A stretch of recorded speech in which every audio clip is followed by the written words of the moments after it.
Et ce serait pour moi, s'il devait faire une caméra, ce serait une Blackmagic, hein.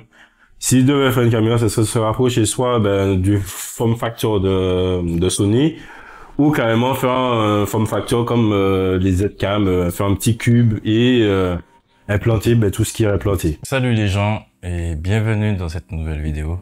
Je sais pas si vous vous rappelez, mais quand j'avais fait ma vidéo sur la nouvelle caméra de cinéma que j'allais m'acheter durant l'année 2024, pour ceux qui n'ont pas vu la vidéo, je mets la description ici. En fait, mon choix il était dirigé vers la Blackmagic caméra cinéma full frame. Et mon choix était porté sur la Sika full frame parce que déjà on avait un capteur plein format, ce que je trouvais déjà un peu plus intéressant que l'Orgam Pocket.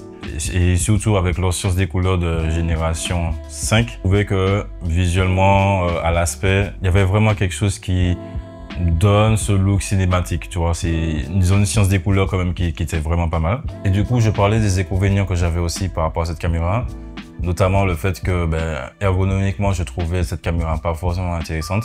Mais Blackmagic va sortir une nouvelle caméra en juin 2024 qui a été présentée à la NBA 2024. Pixis 6K. Alors la Pixis 6K en gros c'est juste la cinéma full frame dans un form factor qui ressemble à une FX6 par exemple.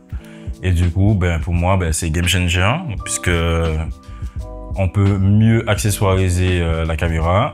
Et je trouve vraiment l'ergonomie vraiment top par rapport à une Blackmagic Cinema 6K full frame. Ça devient devenir la caméra des filmmakers, mais aussi des entrepreneurs en audiovisuel, petite boîte comme moyenne boîte.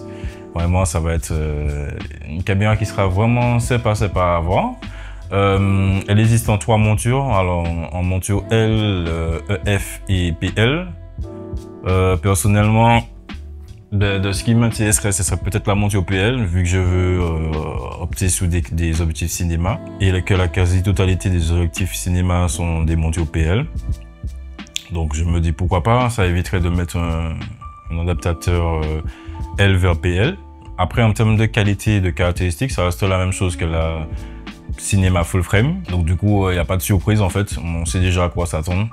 Mais c'est vrai que le fait d'avoir ce form factor avec l'écran sous les côtés, un Power SDI, là tu sens que vraiment il y a un effort qui a été vraiment mis en place pour que cette caméra puisse convenir vraiment aux filmmakers et aux personnes professionnelles dans le milieu. Donc du coup, j'espère que cette vidéo vous a plu. Vraiment, c'était une petite vidéo, c'est pas comme ça. Je pense que vous avez compris que mon choix ne se porte plus sur la Blackmagic 6K full frame, mais sur la Blackmagic Pixis 6K. Voilà. N'hésitez pas à me dire en commentaire ce que vous pensez de cette nouvelle caméra sortie par Blackmagic. Et je vous dis à une prochaine pour une prochaine vidéo. Tchuss.